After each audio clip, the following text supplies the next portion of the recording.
নবীজি বলছেন সাল্লাল্লাহু আলাইহি ওয়াসাল্লাম, একটা মৃত গাধাকে দেখে বলছেন, সাহাবীরা তোমরা কি কেউ এই গাধাটাকে 1 দিরহামের বিনিময়ে কিনবে? কান কাটা, মৃত, গলে আছে, এই গাধাটাকে কিনবা 1 দিরহাম দিয়ে? সাহাবীরা বলছেন, মাংনা দিলেও তো কিনবো না। ইয়া রাসূলুল্লাহ, যদি ফ্রিও কেউ দেয়, বিনামূল্যে দেয়, তাও তো নিব না। তখন নবী সাল্লাল্লাহু আলাইহি ওয়াসাল্লাম বলছেন, এটাই হচ্ছে আল্লাহর কাছে দুনিয়ার এক্সাম্পল। ওই মৃত গাধা তোমাদের কাছে যতটা না ইম্পর্টেন্ট, যতটুকু মূল্য রাখে, আল্লাহর কাছে এই দুনিয়া তার চেয়েও কম মূল্য রাখে। তো এই দুনিয়াতে তো সব ফয়সালা হবে না। আমরা তো হতাশ হয়ে যাই না যে দুনিয়াতে এমন কেন, এটা কেন, ওইটা কেন। দুনিয়া এটারই জায়গা।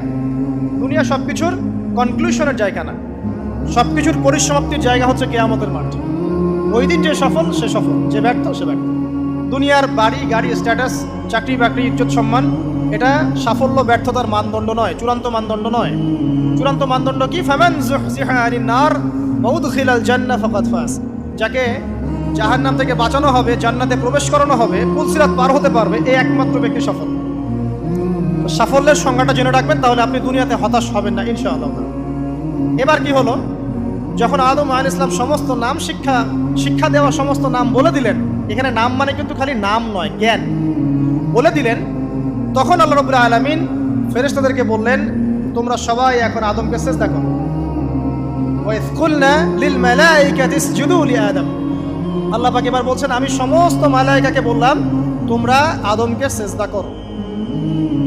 ফাসাজাদু, সবাই সিজদা করলো, ইল্লা ইবলিস, ইবলিস সিজদা করলো না। কেন করলে না? ইবলিসকে বলা হচ্ছে, ইয়া ইবলিস মা মানাকা আল্লা তাসজুদা ইয আমারতুক। তোমাকে কে নিষেধ করলো সিজদা করতে ওই আদমকে, যাকে আমি আদেশ করেছি?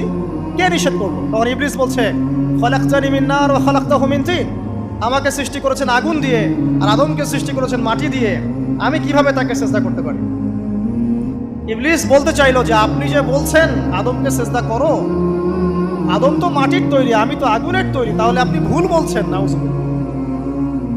আগুন কেন মাটির সামনে নত হবে? মাটি আগুনের সামনে নত হওয়া উচিত। তার কেয়াস হচ্ছে এমন। কেয়াস মানে কি? তার এটা কি? হ্যাঁ, তার এটা যুক্তি, তার এটা যুক্তি এবং দর্শন যে আমি কেন তাকে সিজদা করব? আমি তো আগুনের তৈরি, আর আদম হচ্ছে মাটির তৈরি। তো খলাকতাহু মিন নার ওয়া খলাকতানি মিন তিন, খলাকতানি মিন নার ওয়া খলাকতাহু মিন তিন। আমাকে সৃষ্টি করেছেন আগুন দিয়ে, আদমকে সৃষ্টি করেছেন মাটি দিয়ে। আবা ওয়াস্তাকবারা, আল্লাহ পাক বলছেন সে উদ্ধত হলো এবং অহংকার প্রদর্শন করল। আর আল্লাহ পাক অনেক কিছু মাফ করে দেন, কিছু কিছু বিষয় আল্লাহ পাক মোটেই পছন্দ করেন। তার মধ্যে একটা হচ্ছে অহংকার, তার মধ্যে একটা হচ্ছে শিরক, তার মধ্যে একটা হচ্ছে অন্যের হক নষ্ট করা, তার মধ্যে একটা হচ্ছে আদম সন্তানকে হত্যা করা, তার মধ্যে একটা হচ্ছে বৃদ্ধ বয়সে ব্যভিচার করা, তার মধ্যে একটা হচ্ছে মুরতাদ হয়ে যাওয়া। ওই যে খ্রিস্টান হয়ে যাচ্ছেন না, খালি মরেন তারপর বুঝবেন, খালি মালাকুল মউত আসুক তারপর বুঝবেন। আল্লাহ রাব্বুল আলামিন বলছেন তার রাসূলের মাধ্যমে, কেউ যদি সাক্ষ্য দেয় আল্লাহ ছাড়া কোনো মাবুদ নাই, মুহাম্মদ সাল্লাল্লাহু আলাইহি ওয়াসাল্লাম শেষ নবী, ঈসা ইবনে মারইয়াম আল্লাহর প্রেরিত নবী, আল্লাহর পুত্র নন, জান্নাত সত্য এবং জাহান্নাম সত্য, এই 5টা বিষয় যদি কেউ সাক্ষ্য দেয়, ইনশাআল্লাহ সে জান্নাতে যাবে, তার আমল যেমনই হোক না কেন। টাকার বিনিময়ে, চাকরির বিনিময়ে, সমাজ সেবার নামে আর চিকিৎসার নামে ঈমান বিক্রি করে ফেললেন। সুবহানাল্লাহ, সুবহানাল্লাহ। তোমাদের এই পৃথিবীতে বেঁচে থাকার চাইতে মাটির তলে চলে যাওয়া ভালো। আবর্জনার কোনো প্রয়োজন নাই আল্লাহর এই জমিনে। এই মুসলিম উম্মার আবর্জনার কোনো প্রয়োজন নাই। এই মুসলিম উম্মার ইমানদার সাহসী তরুণ প্রজন্মের দরকার। আল্লাহ পাক কবুল করুন, আমিন। এরপরে কি হলো? ইবলিস সিজদা করলো না, আবা ওয়াস্তাকবার, সে উদ্ধত হলো এবং অহংকার প্রদর্শন করলো। এবার আল্লাহ পাক জিজ্ঞাসা করলেন, কেন করলে না? কেন করলে না? সে বললো যে আগুন দিয়ে সৃষ্টি করেছেন আমাকে, তাকে সৃষ্টি করেছেন আপনি মাটি দিয়ে, সো আপনি ভুল, আমি সঠিক, আমি কেন তাকে সিজদা করব? আল্লাহ পাক তখন আর তার প্রতি রহম করলেন না। আল্লাহ পাক তখন তাকে বলছেন, ফাখরুজ মিনহা, এখান থেকে বেরো। আল্লাহ পাক যেমন গফুর রহিম, আরহামুর রহিমিন, ঠিক তেমনি আল্লাহ পাক শাদীদুল ইকাব, কঠিন শাস্তিদাতাও বটে। আল্লাহ পাক শুধু কি দয়াই করবেন, শাস্তি দিবেন না? দিবেন। ফাখরুজ, অপদস্থ হয়ে, লাঞ্ছিত হয়ে এখান থেকে বের হয়ে যাও। এখানে অহংকার করার অধিকার তোমাকে দেওয়া হয় না, এখান থেকে বের হয়ে যাও। এবার ইবলিস বের হয়ে যাচ্ছে। বের হয়ে যাওয়ার সময় ইবলিস বলছে রব্বি। কি বলছে? রব্বি। দেখেন, ইবলিস আল্লাহকে বলছে রব্বি, মানে ইবলিস আস্তিক, ইবলিস কি আস্তিক ইবলিস আল্লাহ বিশ্বাস করে। ইবলিস বলছে রব্বি, হে আমার রব, আনজিরনি ইলা ইয়াউমি ইউবআসুন, আমাকে কিয়ামত দিবস পর্যন্ত অবকাশ দেন। আমাকে তো বের করে দিচ্ছেন, ঠিক আছে, আমাকে কিয়ামত দিবস পর্যন্ত অবকাশ দেন। শব্দ চয়ন হচ্ছে রব্বি, হে আমার রব, মানে ইবলিস কিন্তু নাস্তিক না। তাহলে এখন যারা এই যে এথিজমে বিশ্বাস করছেন, আসলে এরা কেউ নাস্তিক না, এরা ইসলাম বিদ্বেষী। কখনো দেখবেন না তাদেরকে অন্য ধর্মের কোনো বিষয় নিয়ে কটু মন্তব্য করছে, প্রশ্ন উত্থাপন করছে, এমনটা খুব কমই দেখবেন। এতে যত মাথা ব্যথা ইসলাম নিয়ে। এখানে দেখেন ইবলিসের কথা বলছি, ইবলিস কিন্তু আস্তিক। ইবলিস কি বলছে? রব্বি আনজিরনি ইলা ইয়াউমি ইউবআসুন, হে আমার রব। ইবলিস জানে যে আল্লাহ তার রব। ওই যে সূরা হাশরের শেষের দিকে পড়ে দেখবেন ইবলিস বলে উকফুর, তোমরা কুফরি করো।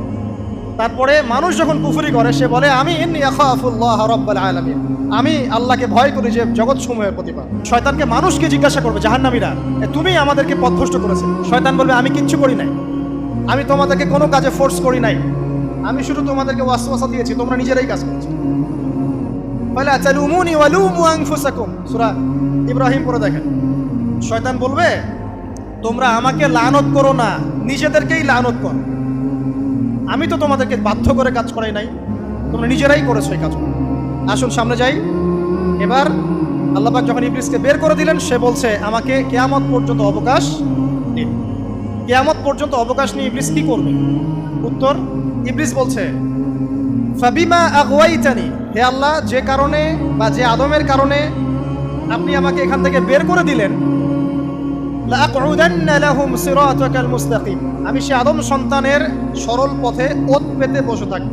শয়তানের কথা কি মনে থাকবে যুবক ভাইরা? শয়তানের চ্যালেঞ্জ কি? আমি আদম সন্তানের সরল পথে ওত পেতে বসে থাকবো, মানে আমার আপনার সবার পথে সে ওত পেতে বসে আছে। এটা যদি মাথায় থাকে তাহলে জীবনে চলা সহজ হয় না? আর কি করবো? সুম্মা লাআতিয়ান্না মিন বাইনি আইদিহিম, শুধু বসেই থাকবো না, আমি আসবো তাদের সামন থেকে, ওয়া মিন খালফিহিম, তাদের পিছন থেকে, ওয়া আন আইমানিহিম, তাদের ডান দিক থেকে, ওয়া আন শামাইলিহিম, তাদের বাম দিক থেকে, ওয়ালা তাজিদু আকসারাহুম শাকিরিন, হে আল্লাহ, আপনি বেশিরভাগ আদম সন্তানকে শুকরগুজার পাবেন না। কার কথা? শয়তানের এই কথাটা কি সত্য না মিথ্যা? এখন বেশিরভাগ লোক নামাজ পড়ে না পড়ে না? পড়ে পড়ে না। বেশিরভাগ মুসলিমের দাড়ি আছে না নাই? বেশিরভাগ মুসলিম সুদ খায় না খায় না? এখন বেশিরভাগ তরুণ প্রজন্ম জেনায় আছে না নাই? পর্নোগ্রাফি সবাই দেখে না দেখে না? অন্যের সম্পদ আত্মসাৎ মানুষ করছে না? দুর্নীতি করছে না? ঘুষ খাচ্ছে না? ইসলামের বিধান 100% পালন করে কত পার্সেন্ট মানুষ? খুব কম। আচ্ছা বাদ দেন এত বড় বড় কথা, শুধু কোরআনুল কারীম তেলাওয়াত করতে পারে কতজন মানুষ? বলি না আমরা 90% মুসলিমের বাংলাদেশ, তো 90% মুসলিমের বাংলাদেশে কত ভাগ মুসলিম কোরআন তেলাওয়াত করতে পারে? একটা শুমারি করে দেখেন, কোরআন শুমারি। এটা কোরআন শুমারি করে দেখেন যে কত পার্সেন্ট মুসলিম শুদ্ধ করে কোরআন পড়তে পারে। যারা পড়তে জানে তাদেরও পড়া যে কত ভুল আছে, আলেম ওলামার কাছে গেলে বুঝতে পারবেন। আর এই ভুলের কারণে যে অর্থ কত পরিবর্তন হচ্ছে আপনি তো জানেনই না। তো এই যে শয়তান বলেছে ওয়ালা তাজিদু আকসারাহুম শাকিরিন, আপনি বেশিরভাগই শুকরগুজার পাবেন। তো কথা সত্য না মিথ্যা? দেখেন ও কিন্তু তার মিশনের মধ্যে ঠিকই আছে। কথা যে সত্য তার প্রমাণ সহিহ বুখারীর একটা হাদিস, যেটা 4 বার এসেছে বুখারীর মধ্যে, যে আদম আলাইহিস সালামকে ডাকা হবে কিয়ামতের মাঠে, ডেকে বলা হবে তোমার সন্তানদের মধ্য থেকে জাহান্নামীদেরকে আলাদা করে দাও। আদম আলাইহিস সালাম বলবেন কতজনকে আলাদা করে দিব? আল্লাহ পাক বলবেন প্রতি 1099 জনকে জাহান্নামের জন্য আলাদা করে দাও। শয়তানের কথা ঠিক না বেঠিক? এবার আল্লাহ রাব্বুল আলামিন তাকে বের করে দিলেন। ইবলিস এবার বের হয়ে গেল, চ্যালেঞ্জও করলো। এবার আল্লাহ পাক আদম আলাইহিস সালামকে ডেকে বলছে ইয়া আদম, এবার আদম আলাইহিস সালামের এই যে পাজর মানে বুকের পাজর, এখান থেকে তার সঙ্গিনীকে সৃষ্টি করা হবে। কারণ আদম আলাইহিস সালাম একাকী ছিলেন, একা কি থাকা যায়? একা থাকতে কষ্ট হয় না? একজন জীবন সঙ্গী লাগে না? তো আদম আলাইহিস সালামের এই বাম পাজরের হাড় থেকে হাওয়া আলাইহিস সালামকে সৃষ্টি করা হবে। সৃষ্টি করার পর আরো একটা ঘটনা আছে যে আল্লাহ রাব্বুল আলামিন আদম আলাইহিস সালামের পিঠের যে অংশটুকু আছে, এই অংশটুকু থেকে আগামীতে যত আদম সন্তান আসবে সবাইকে ছোট ছোট পিঁপড়ার আকৃতিতে সামনে নিয়ে দেখালেন। সুবহানাল্লাহ। যত আদম সন্তান আসবে আল্লাহ পাক সবাইকে আদমের সামনে দেখালেন এবং বললেন এই যে শুভ্র অংশ যারা, মানে সাদা অংশ যারা, তারা তোমার সন্তানদের মধ্য থেকে সবাই জান্নাতি। আর তোমার এই যে বাম পাশে যেগুলো কালো কালো ছোট ছোট আকৃতি দেখছো, এগুলো সব তোমার সন্তানদের মধ্য থেকে জাহান্নামী। আমরা দোয়া করি আমরা তাদের অন্তর্ভুক্ত না হই। এবার আল্লাহ পাক সবাইকে বললেন, সূরা আরাফের মধ্যে আসছে 182 নম্বর আয়াতে মনে হয়, আল্লাহ পাক বলেন আলাস্তু বিরব্বিকুম, হে আদমের সন্তানরা, আমি কি তোমার রব নই? আমি কি তোমাদের রব নই? আলাস্তু বিরব্বিকুম, আমি কি তোমাদের রব নই? আলাস্তু বিরব্বিকুম, আমি কি তোমাদের রব নই? আমরা সবাই তখন বলেছিলাম বালা ইয়া রব্বি, অবশ্যই আপনি আমাদের রব। আমরা এখন ভুলে গেছি না? আমরা সবাই এই সাক্ষী দিয়ে আসছি রুহের জগতে। আর রুহের জগৎ বলে একটা জগৎ আছে, অনেক জগৎ আছে। রুহের জগৎ একটা, দুনিয়ার জগৎ একটা, জিন জাতির জগৎ আলাদা, বারজাখ পরকালে যে কবরে রাখার পরে বারজাখের জগৎ একটা, আর দারুল করার যেটা হবে একদম জান্নাত জাহান্নাম, ওটা আরেকটা জগৎ। এই যে মহাবিশ্ব যে সম্প্রসারিত হচ্ছে, এক এক গ্যালাক্সিতে এক একটা জগৎ না, এরকম বহু জগৎ আছে। রুহের জগতে আমরা এই ওয়াদা আল্লাহর কাছে করে এসেছি। এটাকে আহদে আলাস্তু বলে। কি বলে? আহদে আলাস্তু, মানে আলাস্তু বিরব্বিকুম, আমি কি তোমাদের রব নই? আমরা বলেছিলাম হ্যাঁ আপনি আমাদের রব। একটা মজার কথা আছে এখানে, যখন আদম আলাইহিস সালাম দেখছিলেন তার সন্তানদেরকে সাদা সাদা আকৃতি ছোট ছোট, এর মধ্যে একটা সন্তানকে দেখে, একজন সন্তানকে দেখে তার প্রচন্ড ভালো লেগেছিল এবং তিনি অত্যন্ত সুদর্শন ছিলেন। তাকে দেখে তার প্রচন্ড রকম ভালো লেগেছিল। আল্লাহ পাককে তিনি জিজ্ঞাসা করলেন, হে আল্লাহ, আমার সন্তানদের মধ্যে কে, এই সুন্দর সন্তান কে? আল্লাহ পাক বললেন, সে হচ্ছে তোমার সন্তান দাউদ। কি নাম? দাউদ আলাইহিস সালাম। আর আপনাকে বলে রাখি, আদম আলাইহিস সালামের ব্যাপারে যেমন আল্লাহ পাক বলেছেন আদম আমার খলিফা, ঠিক দাউদ আলাইহিস সালাম সম্পর্কেও আল্লাহ পাক বলেছেন দাউদ আমার খলিফা। বুঝতে পারলেন?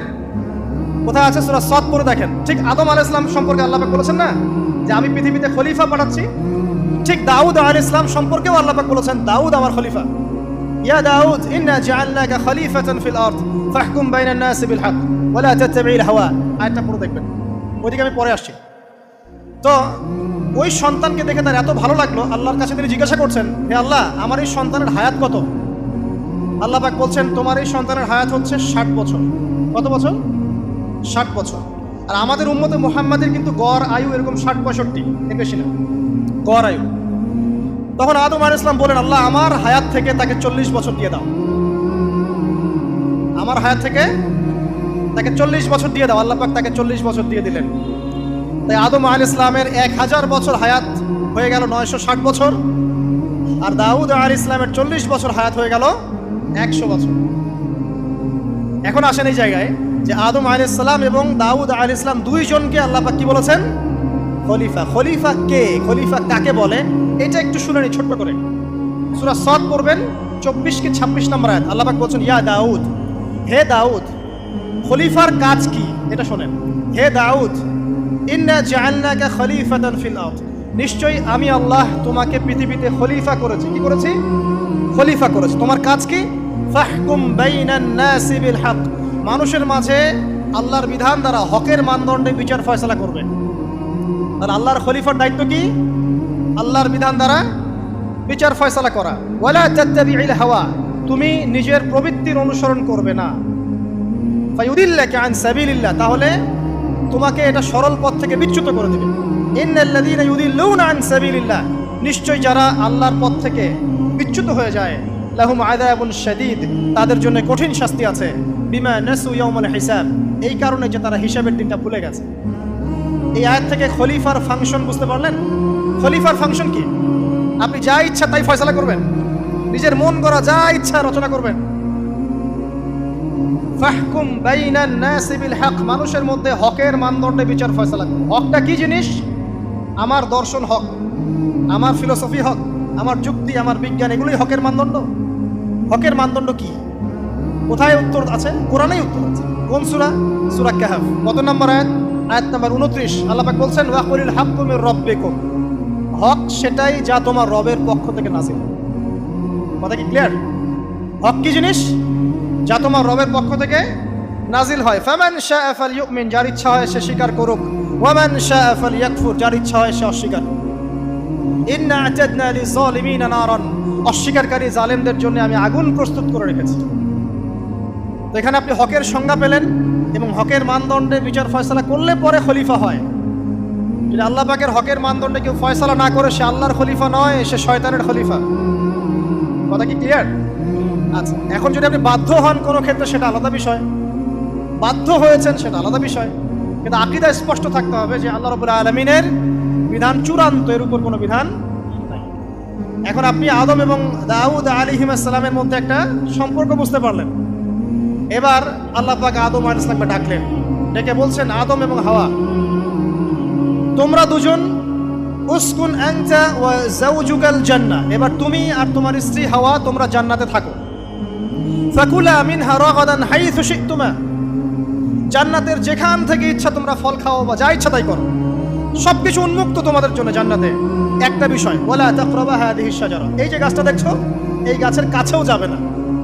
এখানে শব্দ এমন না যে গাছের ফল খাবে না, শব্দ হচ্ছে এমন গাছের কাছেও যাবে না। যেমন ওয়ালা তাকরাবু জিনা, জিনা করবে না আল্লাহ পাক বলেননি, বলেছেন জিনার কাছেও যাবে না। ওয়ালা তাকরাবু মাল আল ইয়াতীম, ইয়াতীমের মাল খাবে না আল্লাহ পাক বলেন নাই, আল্লাহ বলছেন ইয়াতীমের মালের কাছেও যেও না।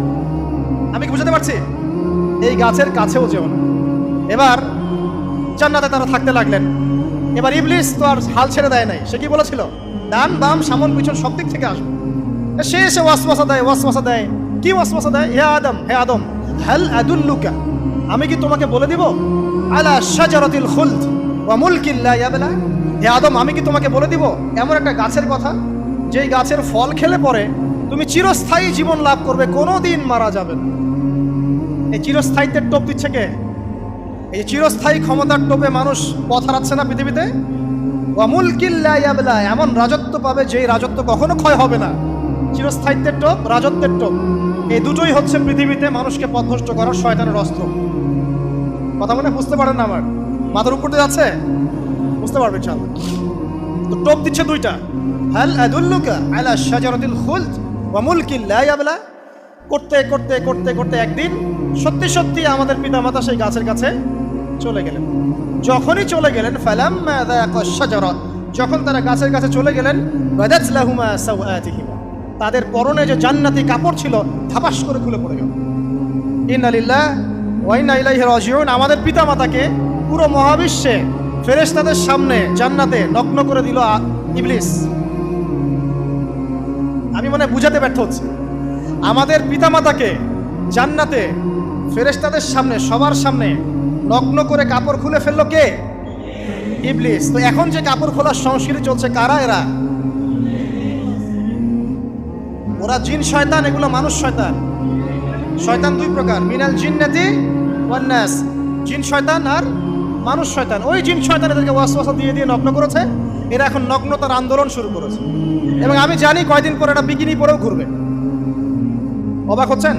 এই আমাদের আলামতের মধ্যে অন্যতম হচ্ছে মানুষ রাস্তার ধারে ধারে জেনা করবে, রাস্তার মনে মনে জেনা হবে।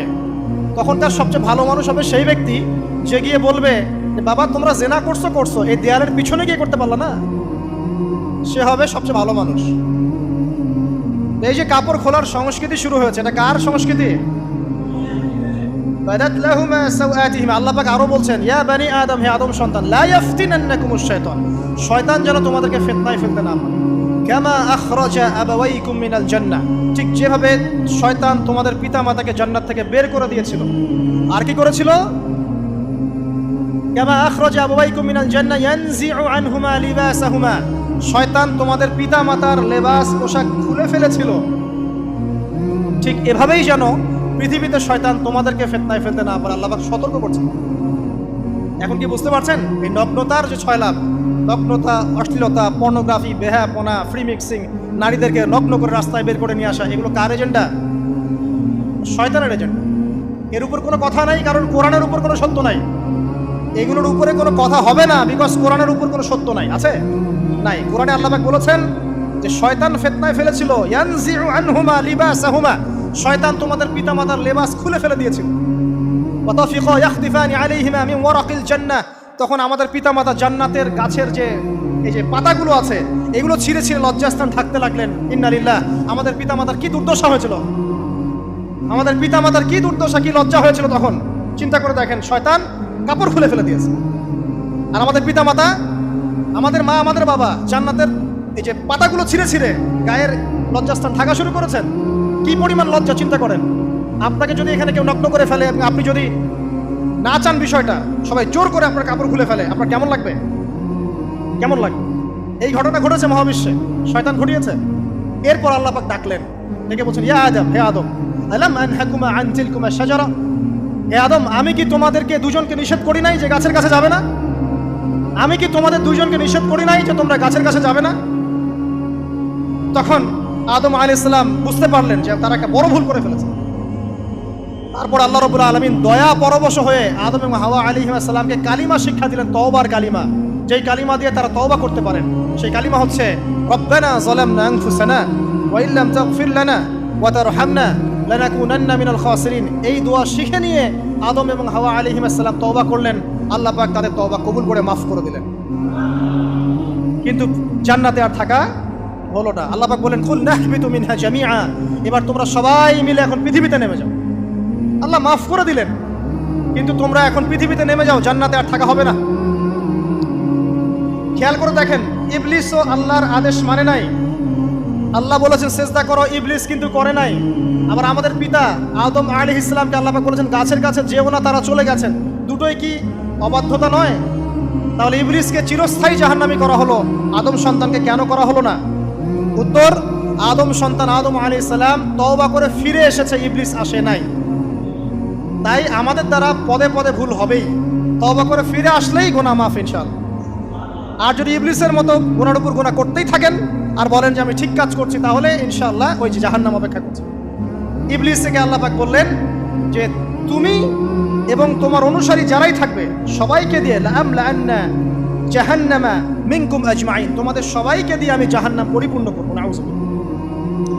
এবার সবাই পৃথিবীতে নেমে আসলো। পৃথিবীতে এসেই কি আল্লাহ পাক ছেড়ে দিলেন? না। আল্লাহ রাব্বুল আলামিন বলছেন, কুল নাহবিতু মিনহা জামিআ, তোমরা পৃথিবীতে নেমে যাও। ফাইম্মা ইয়াতিয়ান্নাকুম মিন্নি হুদান, দুনিয়াতে যাচ্ছ যাও, তবে মনে রেখো যে আমার পক্ষ থেকে তোমাদের কাছে হেদায়েতের বাণী আসবে। আমার পক্ষ থেকে তোমাদের কাছে হেদায়েতের বাণী আসবে। ফামান তাবিআ হুদায়া ফালা খাউফুন আলাইহিম ওয়ালা হুম ইয়াহজানুন, যারা আমার হেদায়েতের বাণীগুলো মেনে চলবে তাদের কোনো ভয় নাই, কোনো দুশ্চিন্তাও নাই। ওয়াল্লাযীনা কাফারু ওয়া কাযযাবু বিআয়াতিনা, কিন্তু যারা আমার আয়াতকে কুফরি করবে, মিথ্যা প্রতিপন্ন করবে, ফাউলাইকা আসহাবুন নার, তারা হবে জাহান্নামের অধিবাসী। হুম ফিহা খালিদুন, তারা সেখানে চিরস্থায়ী হবে। এই সহজ সরল জীবন দর্শন দিয়ে আল্লাহ পাক পৃথিবীতে পাঠিয়ে দিলেন। এবার শুরু হলো পৃথিবীতে পথ চলা। পৃথিবীতে পথ চলার ক্ষেত্রে অনেক কিছু সৃষ্টি করতে হলো, আবিষ্কার, কৃষিকাজ, এটা ওটা সবকিছু। আদম আলাইহিস সালামকে আল্লাহ পাক সেই জ্ঞান ওহীর মাধ্যমে শিক্ষা দিলেন। কৃষিকাজ আল্লাহ পাক শিক্ষা দিয়েছেন, চাকা সৃষ্টি করা আল্লাহ পাক শিক্ষা দিয়েছেন, বাহন সৃষ্টি করা আল্লাহ পাক শিক্ষা দিয়েছেন। যত রকম জ্ঞান আছে সমস্ত জ্ঞান এসেছে নবীদের পক্ষ থেকে। সবকিছু জ্ঞানের মূল ভিত্তি এসেছে নবীদের কাছ থেকে, আল্লাহর ওহীর কাছ থেকে। যত সভ্যতা দেখছেন বড় বড়, সমস্ত সভ্যতা শুরু হয়েছে নবী দ্বারা, এবং সভ্যতা শেষও হবে একজন নবী দ্বারা। তার নাম কি? ঈসা ইবনে মারইয়াম।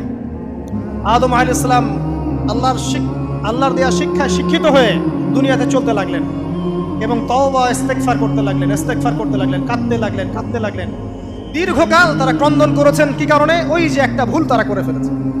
দুনিয়াতে এসে ক্রন্দন করতে করতে করতে করতে আল্লাহ রাব্বুল আলামিন এক পর্যায়ে তওবা কবুল করে ফেললেন। এবার সামনে যান। তাদের সন্তান হলো হাবিল এবং কাবিল। নাম শুনেছেন? শোনেন নাই? হাবিলের কুরবানি কবুল হয়, কাবিলের কুরবানি কবুল হচ্ছে না। বিকজ কাবিল এর কুরবানির মধ্যে ইখলাস নাই।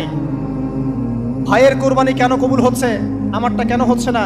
হিংসার বশবর্তী হয়ে কাবিল হাবিলকে হত্যা করে ফেললো। নবী পরিবারের সদস্য হয়েও কাবিল এরকম অন্যায় করে ফেলল। আর কি হলো? রাসূল সাল্লাল্লাহু আলাইহি সাল্লাম বলেছেন, পৃথিবীতে যত মানুষ অন্যায়ভাবে নিহত হবে, পৃথিবীতে যত মানুষ অন্যায়ভাবে খুন হবে, সমস্ত খুনের পাপের একটা অংশ কাবিলের আমলনামায় যুক্ত হবে। কারণ সেই প্রথম খুন চালু করেছে। এই যে আজকে গুনাহে জারিয়া চালু করছেন না, সুদী এনজিও, সুদী সমিতি, সিনেমা হল, এইটা ওইটা, মদের বার, যত গুনাহে জারিয়া চালু করছেন, মৃত্যু হবে, কবরও যাবেন ঠিকই, কিন্তু গুনাহ কমবে না ইনশাআল্লাহ। মনে করেন একজন নগ্ন ছবিতে অভিনয় করেছে, ঠিক আছে, এখন নাই পৃথিবীতে, বা কেউ অশ্লীল গান বাজনা করে দুনিয়া থেকে বিদায় নিয়েছে, দুনিয়াতে তার গান এখনো বাজছে, সে কবরে শুয়ে শুয়েই সেই গুনাহগুলো পাচ্ছে। ঠিক আপনি যদি এখন ভালো কোনো কাজ করেন, দিনই কোনো ভালো কাজ করেন, মসজিদ হোক, মাদ্রাসা হোক, এতিমখানা হোক, বিধবাদের কোনো প্রকল্প হোক, বৃদ্ধাশ্রম হোক, মানবতার কোনো কল্যাণমূলক কাজ হোক, মৃত্যুর পরেও ইনশাল্লাহ আপনি নেকি পেতে থাকবেন।